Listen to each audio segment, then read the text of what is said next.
decide to know.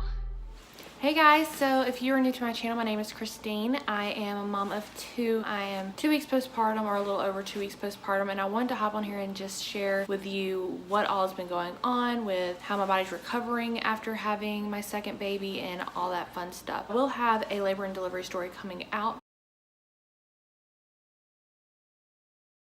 I had my daughter the 6th of June. Oh my gosh, it was an amazing experience. Whenever you breastfeed your baby after you deliver, your body has these contractions, or they call them cramps, but it feels almost worse than the contractions I had during labor. It's your uterus shrinking back down. It hurt so bad that I started shivering uncontrollably and my temperature spiked. So they had to do a lot of extra monitoring on me.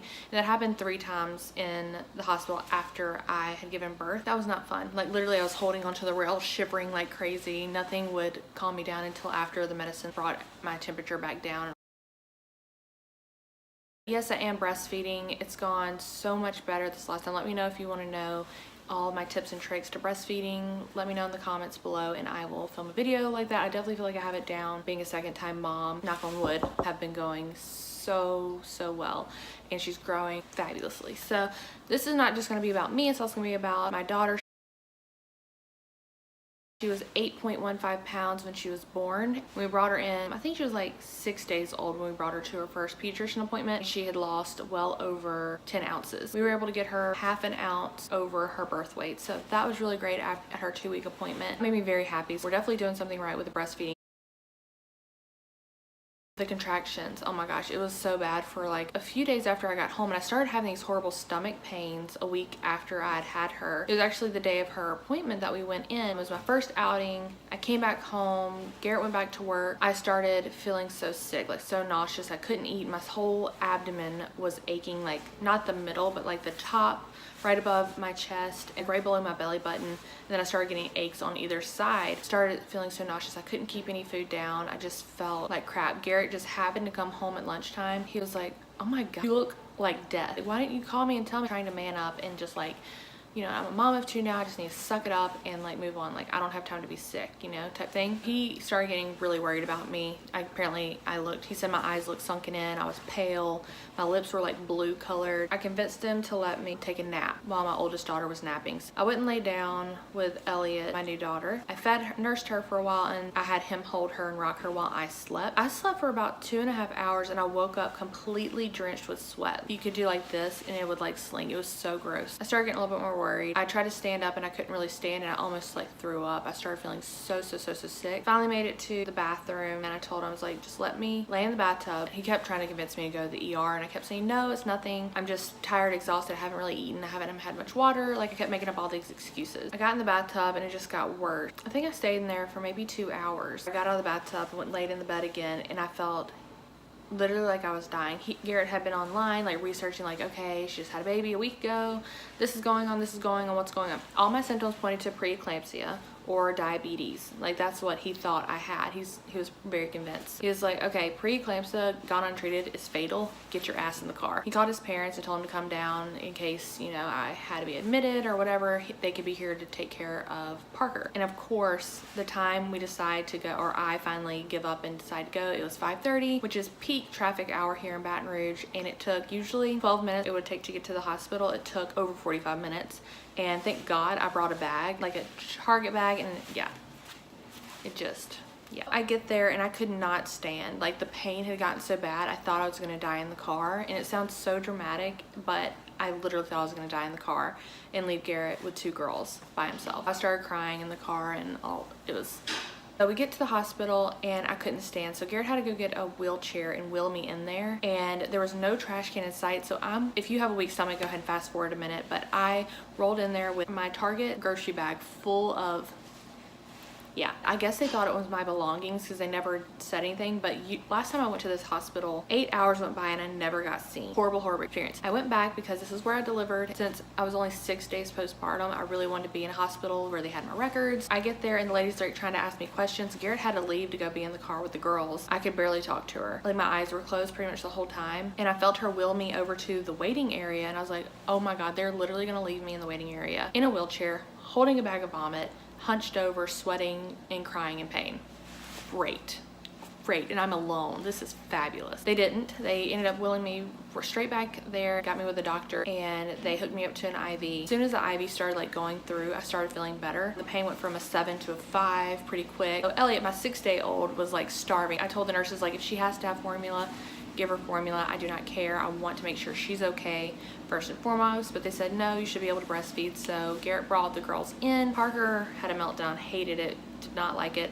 Elliot was having a meltdown because she was starving. So I was able to latch her on and breastfeed her the whole time they were doing all these tests. One of the nurses came in and held her actually and was helping Garrett out, which was so nice. And Elliot was, you know, perfect after she'd been fed. So that's another thing. Parker and Elliot both have been they were so easy on me that first 2 weeks. I couldn't have asked for 2 better girls, honestly. Like, Parker instantly grew up, didn't want to be held, just wanted to walk everywhere. She wasn't having any meltdowns. She was doing pretty great with the transition to having a little sister. Elliot was just such a chill baby. She was cluster feeding, but it wasn't like, she had a good latch, so it wasn't like killing me. My milk came in pretty quick. It was just really good. I'm so grateful for how easy they were on me when I was going through this. So anyways, we're at the ER. They do all these tests. They cannot figure out what is going on. None of my symptoms cohesively match anything. We're just gonna say it's a gas bubble or a gas pocket. I was like, I didn't have surgery, like that doesn't make sense. And they said just take some Miralax and help move things. We think it's just that. I was like, it's not what it is. And my pain finally stopped whenever I was there. Like, it was to maybe a 1. It was very low. They went ahead and discharged me. As soon as I get in the car, the pain starts back. When I get home, I get even more sick. His parents went and they had just gotten in town and went and got me a baked potato, because that's what the nurse told me to eat, was a baked potato, and it made me so sick. As soon as they left, I lost it again. Like, I had gotten coconut water down, some orange juice. I had gotten food inside of me where I was like, okay, maybe I'll feel better in a second. No. For 2 days there, I couldn't keep anything down. The next day, Garrett's mom stayed in town and just like took over and took care of Parker. I laid in bed for 2 days and nursed Elliot. That was like the best thing ever. Just being able to lay in bed. I mean, I still felt like, I felt so awful. I woke up Thursday 2 a.m. with the most intense pain in my left side. It was level 10 pain. I have never felt anything so painful. It literally felt like someone had a scalpel or a knife stabbing into my hip. For 1 whole hour, it was the same intense stabbing pain, like someone had a knife and was just doing like this to me. I was crying. I finally got in the bathtub and tried to like lay there. Garrett, still thinking it was like a gas something, he kept telling me to like rotate and turn in the tub. Oh my god, like I literally had half of my face, just my nose up, like laying in the water like this. It was so dramatic. Finally subsided. Maybe an hour later, I had taken some pain medicine that the hospital gave me. It didn't do anything. And an hour later, it finally let up. But then, like every 15 minutes or so, I would have a radiating pain that went down to my pubic bone, back up to my hip, back down to my bottom, back up to my hip. And like, it just kept doing that like every 15 minutes. And it was a level 10 pain. Well, no, it was probably like an 8. It had gone down a little bit. It wasn't as like, oh my god, I'm gonna die. Called my doctor, let her know, and she told me to come in. Friday I came in and she told me that my urine analysis came back from the hospital and I had a really bad urinary tract infection. I had E. coli in my bladder. She said it came from labor and delivery, them just not being sterile whenever they put my catheter in. Because I don't understand, they literally put your catheter in to drain your bladder every single hour instead of leaving a permanent catheter in. I don't understand. Garrett thinks it's because they're like measuring your urine output, but if they come in every hour, they can see it in the bag how much is.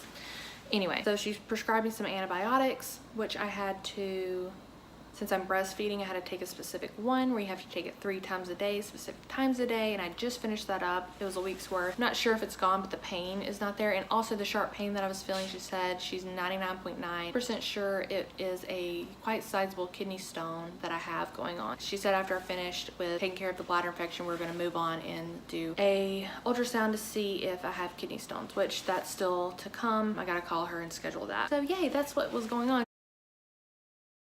So when I went back to the doctor, they weighed me and I was exactly at the weight I was when I first got pregnant with Elliot, which was awesome, but I got that way because I couldn't keep food down. So I'm still there. I'm actually below my pregnancy weight, like 4 pounds lower. I'm just trying my best to make sure that I keep it down. I've been eating clean. For the first time in my life, I cut out sodas completely and I haven't been eating out. So that's helped, and I've also been going every night and walking for 30 minutes on the treadmill. I feel so much better. I have so much more energy to take care of my girls. Literally the only drinks I'm drinking, coffee and water. That's it. and the occasional juice. You know, you can get a juice from a juicery. With Elliot, the first week before I was admitted to the ER, we were doing shifts. I would stay up for 2 hours rocking, holding, and feeding Elliot, and then I'd make sure I fed her before I handed her off to Garrett. He would stay up for 2 hours and rock her and hold her, and we do that back and forth for the first week. And that's what we did with Parker for the first 6 months of her life, and it was so brutal, being so sleep deprived. After the ER, we got home late. I was still really sick, and Garrett just laid her in the bed beside me because I couldn't get up, and I fed her and I fell asleep. Garrett lay down beside me and he fell asleep. So that was the first, which sounds so dangerous, but that was the first day of co-sleeping with Elliot. Since then, we've been co-sleeping ever since. We bought a DockATot, which we now have officially transitioned her into, where she sleeps in that. About 75% of the night she'll sleep in that, but before then she was just sleeping under, like, right up against me. We were so scared to co-sleep with Parker. There's just so much more peace of mind, and we're getting sleep. Oh my gosh, are we getting sleep? It is amazing. And I want to knock on wood. I feel like I'm jinxing myself right now, but I just need to update you guys on that. Co-sleeping, awesome. So the first step was to transition her into the DockATot, which she's done really great with.